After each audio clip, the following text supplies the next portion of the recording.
ओम शांति। परमपिता परमात्मा कहते हैं कि बच्चे मोह मत करो। मोह मीठा जहर होता है ना। मोह लगता तो बहुत अच्छा है, लेकिन मोह में कितना बंधन है। तो मोह जब हमारे को होता है या किसी को हमसे मोह होता है, तो मोह तो अ, ऐसा है जैसे एक पकड़ पकड़ लेना है ना, जकड़ लेना, पकड़ लेना, जुड़ाव, लगाव होना, ये मोह ही है। और इस मोह से मुक्त होने के लिए हमें क्या करना पड़ेगा? बाबा को याद करना पड़ेगा और उपराम रहना पड़ेगा। कमल पुष्प समान जीवन जीना होगा। उपवास शब्द बोलते ना, उपवास माने ऊपर जो परमात्मा है ऊंची स्थिति में, उसको याद करना, वहां पे अपनी बुद्धि का वास करना है ना। उपराम रहना माने राम कौन? शिव बाबा, परमपिता परमात्मा जो निराकार है, उसके पास रहना है ना। तो जब हम हर समय बुद्धि को परमात्मा से जोड़े रहते हैं, भगवान की याद में रहते हैं माने, तो हम ये मोह से बचे रहते हैं। तो मोह हमारे लिए मीठा जहर का काम करता है। अगर हम इस पर ध्यान नहीं देते हैं तो हम दुख आमंत्रित करते हैं, है ना। दुख के घेरे में रहते हैं हमेशा।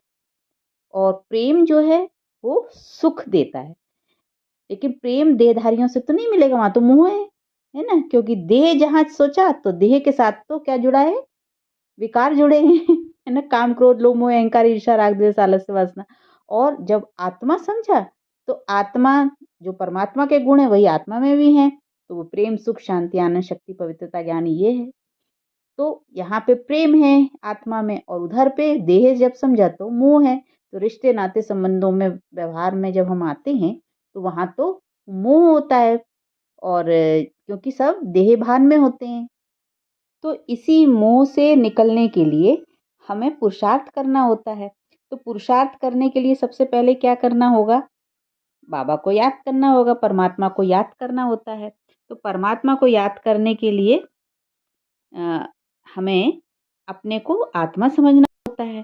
जब हम अपने को आत्मा समझते हैं तो हमारी जो एनर्जी है ना, वो जो जब हम अपने को आत्मा नहीं समझ रहे हैं, देह समझ रहे हैं, तो हमारी पूरी आत्मिक ऊर्जा नीचे की ओर बह जाती है ना। काम क्रोध लोभ मोह अहंकार इस सब में उलझे रहते हैं, तो इसलिए हमारी आत्मिक ऊर्जा नीचे की ओर बह जाती है, माने व्यर्थ चली जाती है। और जब हम अपने को आत्मा समझते हैं तो यही ऊर्जा धीरे धीरे ऊपर उठना शुरू हो जाती है और परमात्मा की याद में हम रहते हैं, इसलिए आत्मिक ऊर्जा ऊपर की ओर उठती है। तो जैसे 7 चक्र की बात होती है ना, तो 7 चक्र कुंडलिनी जागृत होना, ये क्या है? वास्तव में आत्मिक ऊर्जा का ऊपर उठना। तो आत्मा के 7 गुण हैं, और यही 7 गुण जब आत्मा में भरपूर हो जाते हैं तो आत्मा सतो प्रधान हो जाती है ना। तो जैसे 7 चक्र होते हैं, तो सबसे पहले तो जैसे नीचे से शुरू करें तो सबसे पहले तो ये नीचे एक है चक्र, ठीक है। फिर थोड़ा सा ऊपर गए, नाभि के थोड़ा सा नीचे है ना। फिर थोड़ा सा और ऊपर गए तो नाभि के ऊपर, तो ये चक्र है। फिर हृदय चक्र है ना।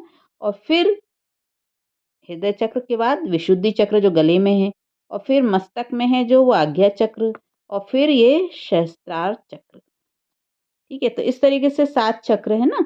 तो ये जो तो ये 7 चक्र हैं। तो ये सबसे नीचे वाला जो है, इस यहाँ पर हमारी आत्मिक ऊर्जा रहती है। जब हम अपने आप को देह भान में रहते हैं, देह समझते हैं ना, तो ऊर्जा नीचे रहती है। नीचे से फिर वेस्ट हो जाती है, मतलब वो आत्मिक ऊर्जा हमको कमजोर बना देती है जब आत्मिक ऊर्जा नीचे की ओर बह रही होती है।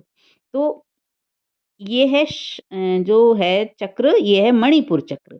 तो ये शक्ति, यदि हम इसको एक्टिवेट कर लेते हैं, इसको बैलेंस कर लेते हैं, तो शक्ति हमारी बढ़ती है। ठीक है ना। तो जब हम परमात्मा को याद करते हैं तो फिर हमारे को धीरे धीरे शक्ति की अनुभूति होती है। जब हम पहली बात तो परमात्मा को एकदम से हम याद नहीं करते ना, जब बाबा के पास जाते, सेंटर जाते हैं, वहाँ पे हम जब ज्ञान सुनते हैं, तो ज्ञान सुनने के पहले तो 7 दिन का कोर्स होता है। तो उस समय सबसे पहला दिन जो होता है, जब हम जाते हैं तो आत्मा बहुत कमज़ोर महसूस करती है ना, बिल्कुल भी शक्ति नहीं होती है आत्मा में। जब तभी तो जाती है ना, सुख शांति पाने के लिए ही तो सेंटर जाते हैं ना, पहले तो यही संकल्प होता है कि हम दुःख से मुक्त हो जाएँ, बिल्कुल शक्तिहीन आत्मा हो जाती है जब, तभी तो वो भगवान को याद करती है ना, और तभी वो सेंटर जाती है और अध्यात्म का सहारा लेती है। तो तब वहाँ पे जब वो जाती है बाबा के घर में, तो वहाँ पे वाइब्रेशन बड़ी हाई होती है ना, क्योंकि सभी योग तपस्या कर रहे होते हैं। तो उस समय जो शक्ति है वो थोड़ी बढ़ती है, आत्मा की जो शक्ति है वो थोड़ी-सी बढ़ती है ना? तो जब शक्ति बढ़ेगी तो हिम्मत बढ़ती है, तो जैसे होता है ना, बीमार यदि कोई है तो जब उसको दवाई ठीक से मिल रही है, उसको खाना-वाना ठीक से मिलने लगेगा, उसकी केयर होना शुरू हो जाएगी, तो थोड़ा हिम्मत आती है, तो चलना-फिरना शुरू कर देता है ना, शारीरिक शक्ति बढ़ जाती है उसकी ना फिर, नहीं तो ऐसे तो कमज़ोर हो जाती है वो, शरीर से कमज़ोर हो जाता है मरीज़। तो इसी प्रकार आत्मा की जब शक्ति कम हो जाती है, तो वो दुःख से घिरी होती है। तो ये शक्ति बढ़े तब तो वो आगे का कुछ काम कर पाएगी ना। तो आत्मिक शक्ति बढ़ाने के लिए सेंटर में जब आत्मा जाती है तो वहाँ पे उसको आत्मिक शक्ति की अनुभूति होती है, क्योंकि उस वक्त वहाँ पर ये समझाया जाता है कि आप शरीर नहीं आत्मा हो, और फिर परमात्मा का भी ज्ञान मिलता है 7 दिन के कोर्स में। तो धीरे धीरे आत्मा की स्मृति वापस आती है और उसकी शक्ति बढ़ना शुरू हो जाती है, क्योंकि जो परमात्मा का ज्ञान है उसे अमृत भी तो कहते हैं ना, ज्ञान अमृत। तो उससे शक्ति बढ़ने लगती है आत्मा की। तो जब शक्ति बढ़ती है, तो ये शक्ति बढ़ी तो आत्मा ने ज्ञान सुनना समझना, ध्यान देना शुरू किया, है ना? आत्मा और परमात्मा का ज्ञान को समझना की उसने हिम्मत जुटाई, साहस जुटाया। तो शक्ति थोड़ी जब बढ़ गई उसकी, तो धीरे से आत्मिक ऊर्जा ऊपर उठी, है ना? तो ये इधर से आत्मिक ऊर्जा ऊपर उठी। फिर ये दूसरा जो चक्र है, ये स्वादिष्ठान चक्र है। तो यहाँ से स्वादिष्ठान चक्र से पवित्रता, तो सबसे पहली धारणा क्या है? पवित्रता की, है ना? ये पवित्रता। तो स्वादिष्टान चक्र माने पवित्रता, तो इसलिए पवित्रता धारण कराई जाती है ना, सबसे पहले पवित्रता धारण करना। तब जब आत्मा में शक्ति होती है, तो वो पवित्रता को धारण करने के लिए तैयार हो जाती है। तो इस तरीके से एक सीढ़ी और ऊपर उठ गई, है ना? आत्मा की थोड़ी और शक्ति बढ़ गई, और जब आत्मा की शक्ति बढ़ी, माने साहस आया उसको अपने आप को सही मार्ग में चलाने में, अपनी को अम, मतलब पवित्र बनाने में और परमात्मा से अपनी बुद्धि को जोड़ने के लिए जब उसके अंदर साहस आया, तो उसने इस मार्ग में जब चलना शुरू किया, तो सबसे पहली धारणा हुई पवित्रता की, क्योंकि पवित्रता के बिना तो अगली सीढ़ी चढ़ी नहीं जा सकती ना। आत्मिक ऊर्जा को तो ऊपर उठाना है ना, तभी तो परमात्मा से बुद्धि जुड़ेगी, और सुख का सागर है परमात्मा, सच्चित आनंद है। आनंद की प्राप्ति होएगी जब परमात्मा से बुद्धि जोड़ेंगे। तो ये जो हमारी एनर्जी नीचे वेस्ट हो रही है, वो तो दुःख हो रहा है ना उससे। तो हमारा शक्तिहीन हम महसूस करती है, आत्मा जो है शक्तिहीन महसूस करती है। तो आत्मा की शक्ति बढ़ाने के लिए हमें क्या करना पड़ता है? सबसे पहले तो पवित्रता को धारण करना पड़ता है। तो ये आत्मिक ऊर्जा ऊपर की ओर चढ़ रही ना, ऊपर की ओर जब उठेगी तो जैसे शक्ति की अनुभूति हुई, पहले ही दिन उसको जब उसने ज्ञान समझा, और वहाँ के वायुमंडल से, सेंटर के वायुमंडल से उसको आत्मिक शांति की अनुभूति होती है ना, तो वहाँ पे शक्ति की भी अनुभूति होती है।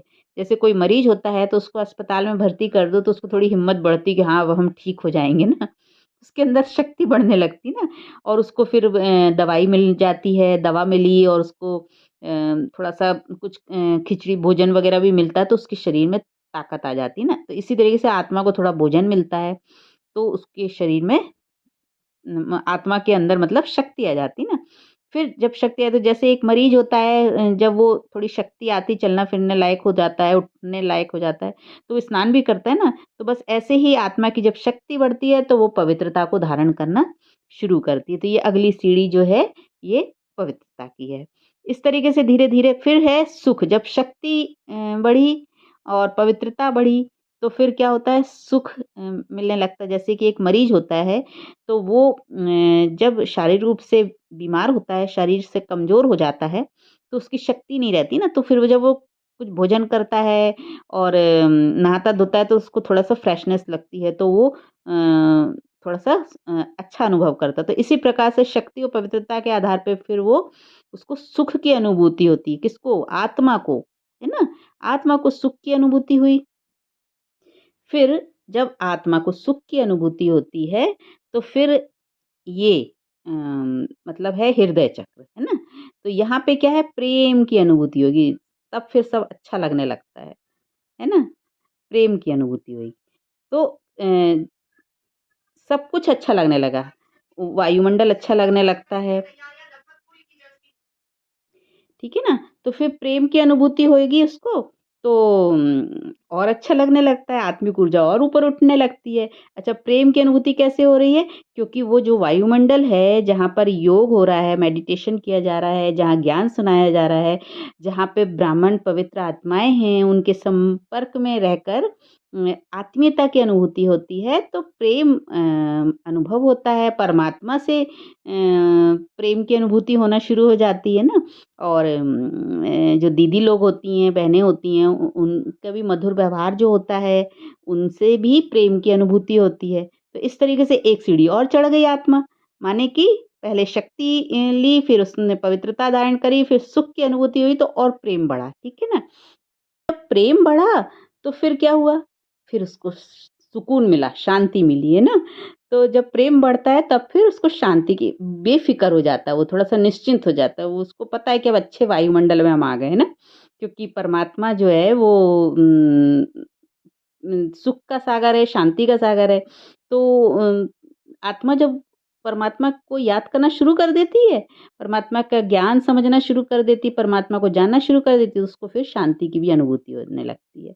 तो इस तरीके से बेफ़िक्री भी शुरू हो जाती है।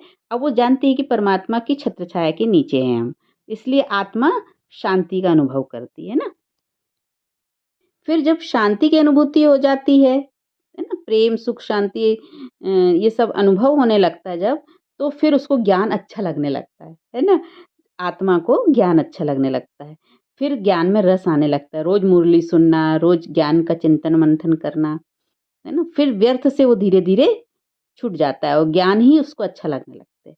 तो वो आत्मा जब एक स्टेप और ऊपर उठ गई, माने ये सीढ़ियाँ हैं ना, तो ऐसे करते-करते ये सीढ़ी ऊपर चढ़ती जा रही है ना, तो आत्मिक ऊर्जा ऊपर की ओर जा रही है और फिर वो आत्मा में ज्ञान उतरना शुरू हो जाता है। जब ज्ञान उतरना शुरू हो जाता है, तो मन के जो प्रश्न हैं, मन की जो उलझन है, वो धीरे-धीरे सॉल्व होना शुरू हो जाती है, क्योंकि ज्ञान में सारी समस्याओं का समाधान होता है। फिर है जब ज्ञान भी प्राप्त होने लगता है, तो आनंद आने लगता है, क्योंकि अब परमात्मा में बुद्धि बार-बार लगना शुरू हो जाती है।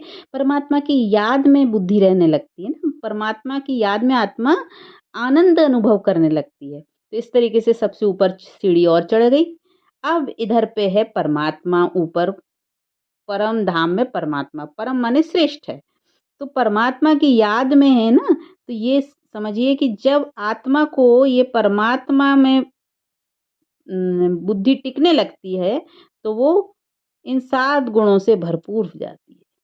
तो ये सीढ़ी है, जैसे अपन मंदिर जाते हैं ना, तो एक-एक सीढ़ी चढ़ते हैं, फिर भगवान के दर्शन होते हैं ना, तो इस तरीके से ये स्टेप पूरे पार करते हैं जब, तो फिर परमात्मा से हमारी उम, परमानेंट हमारे लगन लग जाती है और परमात्मा के दर्शन हमें हर पल होने लगते हैं।